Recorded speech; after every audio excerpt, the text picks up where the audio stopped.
Hello.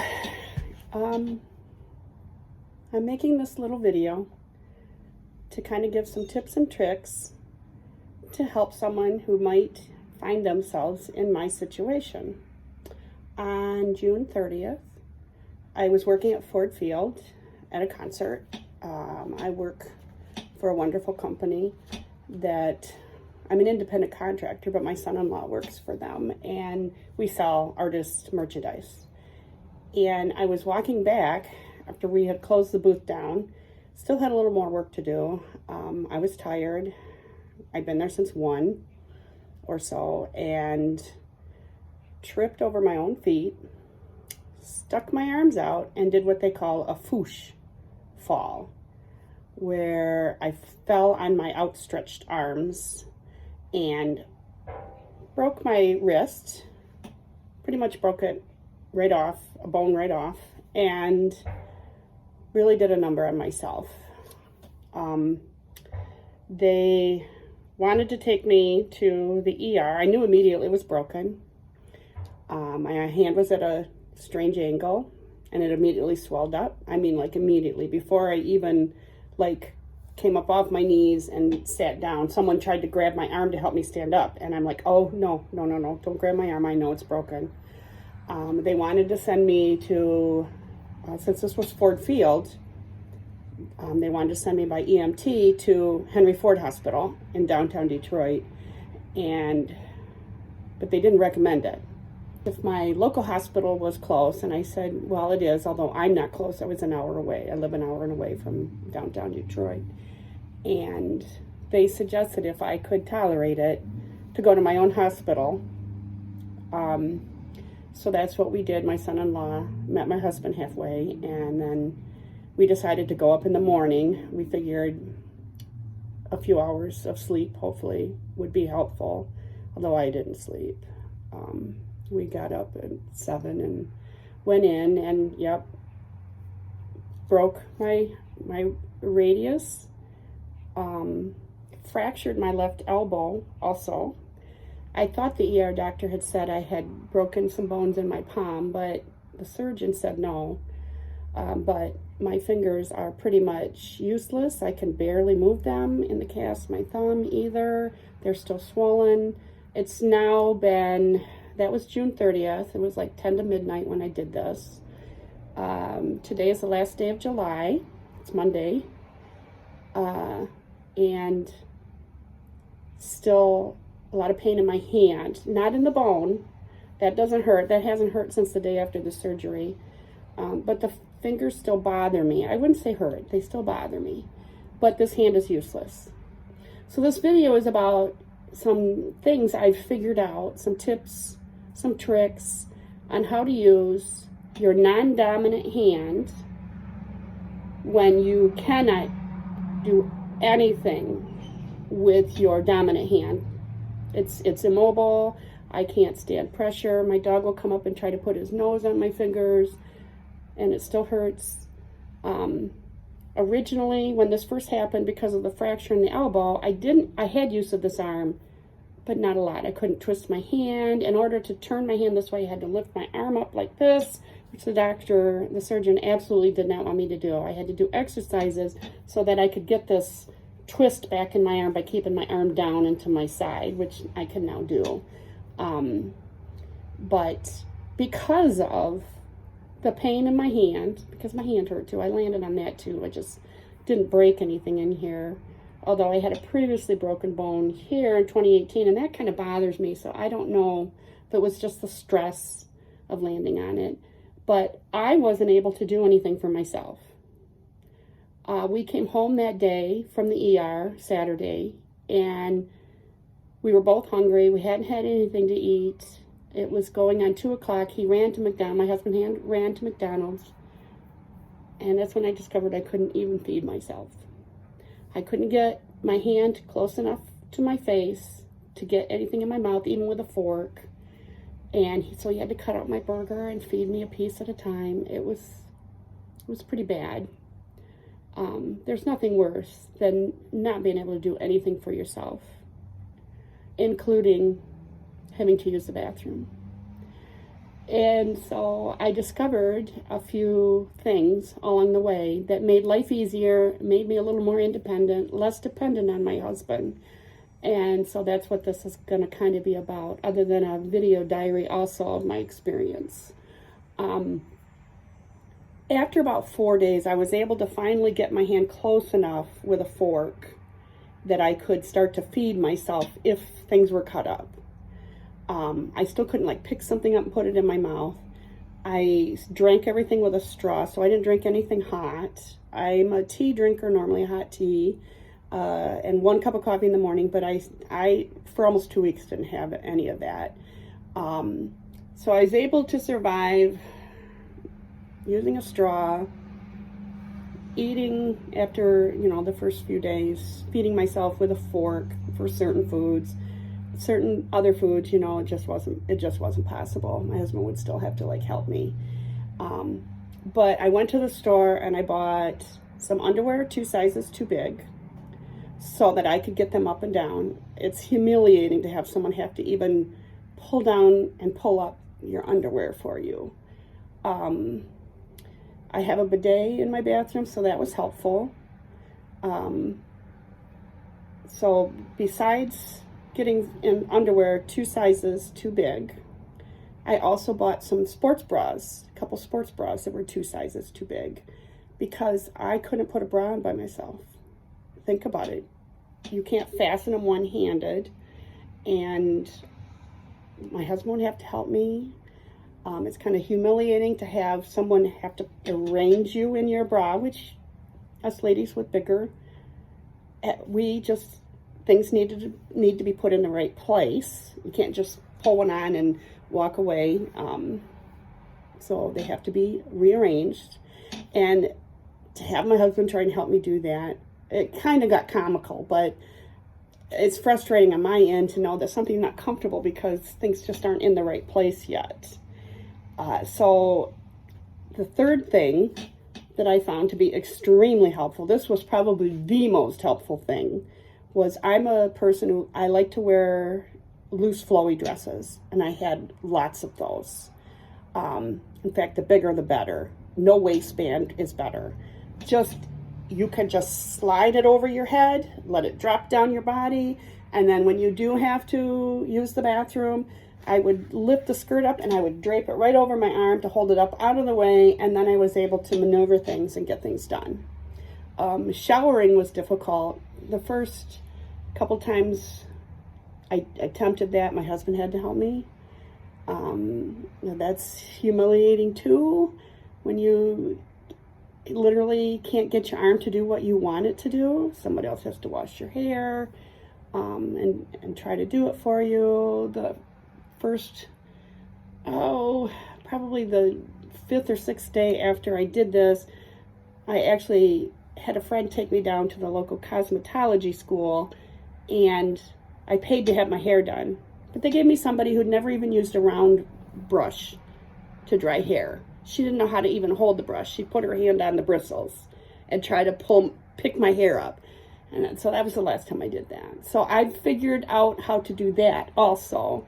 This is closer to how I like to wear my hair, but if I don't blow dry it with like a blowout spray or some kind of root lift and a round brush, then my hair sticks straight, it hangs down, it's in the way, I can't stand hair in my face. I've tried to wear bangs in the past, that never lasts very long. My hair has to be off my face, and I've always been a side part, and it's just, the way I figured out to do it is to take my blow dryer and I hook it over a towel rack, prop some washcloths up around it to keep it in place, and then I can take my round brush, grab some hair, and I bend over to where the air is blowing out. And I maneuver my head around, and not the back, but I can at least get the front looking sort of normal. That was such a big improvement. So if you can figure out a way to get your dryer to stand up, if you're like me and you have to use a round brush to get your hair to do what you want it to, because I have baby fine, stick straight hair, thin also, very thin hair. that is so helpful if you can figure out how to get your blow. I'm actually going to have my husband zip tie it now instead of me having to take it out and have the cord, you know, I have to put it away because the cord is across it and it would fall out. And if I can just get it permanently attached temporarily with the cord hanging down, I can just pick up and plug in across on the other side, then that will work for me. So that is a major improvement, me being able to do my own hair. It's been small increments. Maybe every other day I figured out something new to do for myself, or maybe it might take a week for me to figure it out. But me doing things for myself is such a boost. It's great that my husband's here, and he had already had that week off except for one day after this happened, but he didn't get to do any of the yard work that was planned to be done that week because he had to help me do everything. He had to help me get dressed. He had to help me use the bathroom. He had to help me shower. He had to help me wash my hair. You know, you can only ask someone to do so much. And you start feeling really, really bad, really guilty. It's easy to get yourself down. I've tried to stay upbeat about this. I might be able to insert a picture of me in the ER. At that time, they had me in 2 slings, and I've got a grin on my face, but I've also had morphine by that point. But I haven't had, like I said, I haven't had any pain since the day after my surgery, which was a week after this happened, because it happened a Friday night, Saturday morning. I saw the doctor Monday morning, then the following Thursday I had the surgery to fix this. I have 2 pins in here. But it is incredibly, incredibly disruptive, devastating to have something like this happen, especially at my age. I'm not young. I'm 63. I'll be 64. No. Oh my gosh. My next birthday's November. And I will be 64. And to have something like this happen where you have to depend on everyone. I can't drive.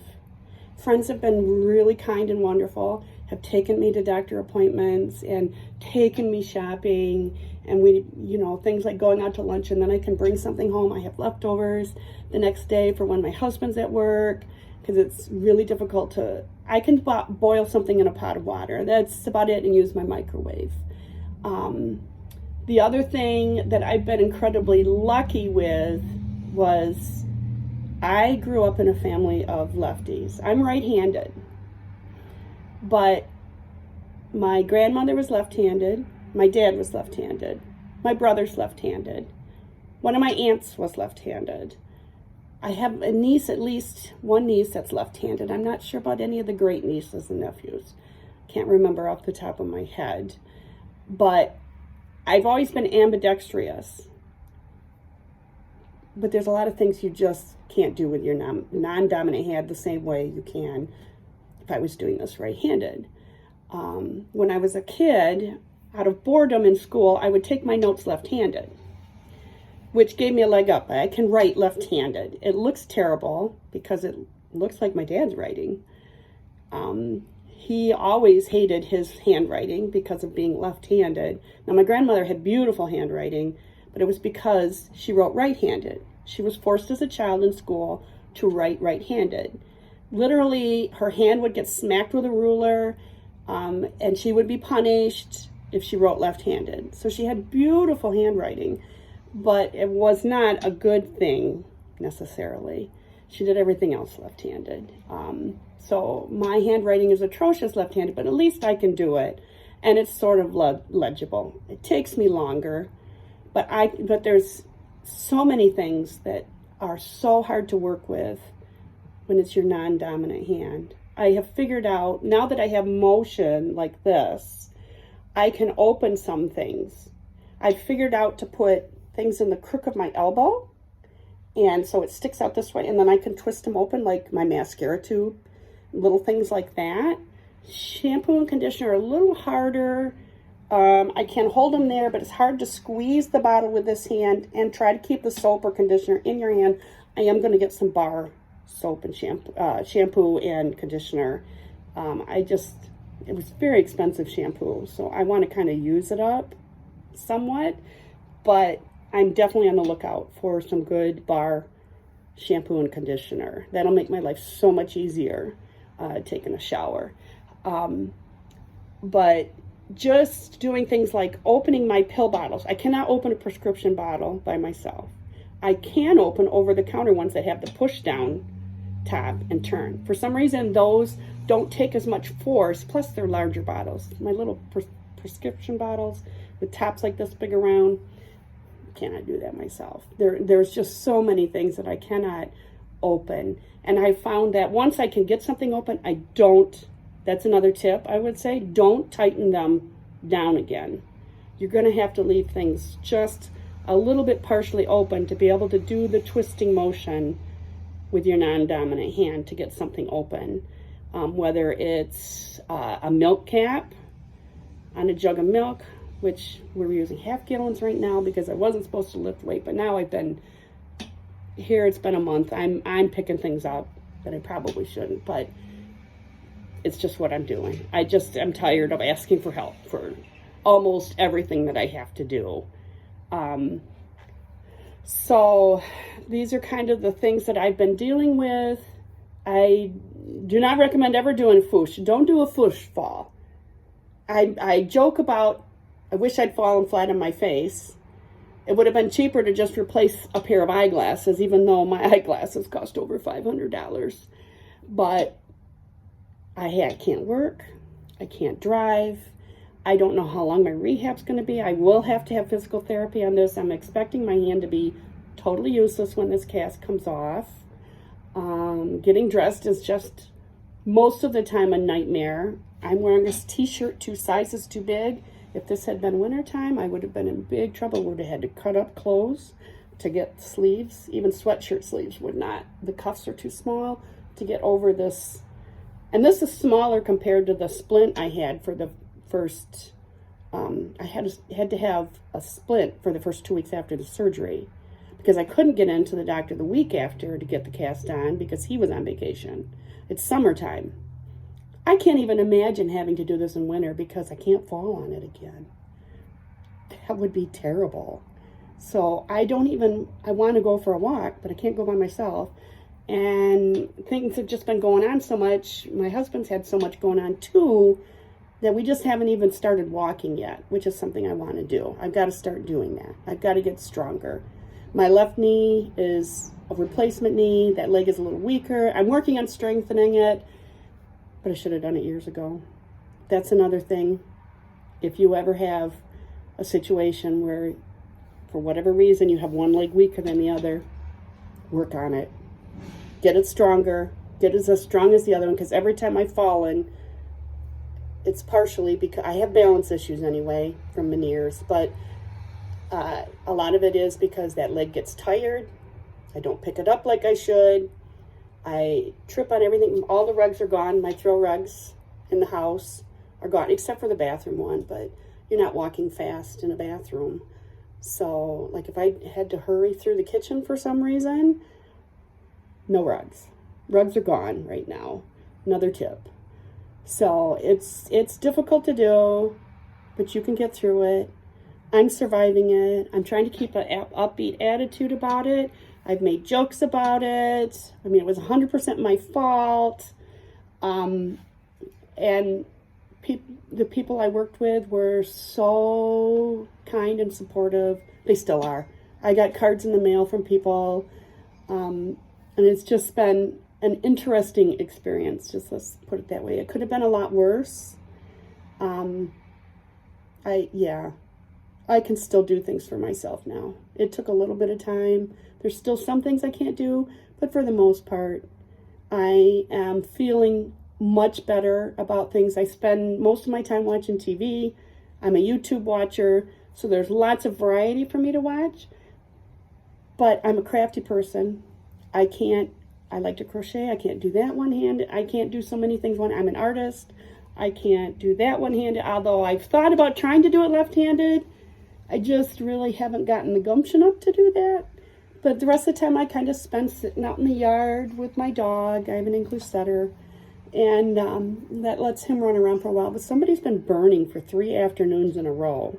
in the neighborhood, and neither my husband or I care for that smell, especially when it's beautiful outside. It's a nice, breezy, cooler day. We've had such heat lately, and thunderstorms, horrible thunderstorms have rolled through Michigan in the past couple weeks. We had a couple power outages. In fact, the day we came home from the hospital, that Saturday morning, we had no power. Now, that wasn't because of weather. It was just an oddball thing with DTE. I don't know. But whatever is going on, I'm trying to keep a positive attitude about things. Looking forward to going back to work. I work in a public museum and as an educator. We have fun with little kids and just really enjoy my job, and I'm looking forward to going back, but it's a pain right now not being able to do anything and not really knowing when this is going to happen. It's all going to depend probably on my rehab and when I can start driving again. But hopefully this little video, if anybody sees it, is a little, like I said, little tips on how to survive when you have such a devastating accident that you don't realize how important your dominant hand is. Even though everybody knows, but until you can't use it, you really can't understand the impact it will have on your day-to-day, even the most mundane things about your life. So I hope this is helpful to someone, and we'll see. Maybe I'll do an update video after this bad boy comes off. Peace out. They asked if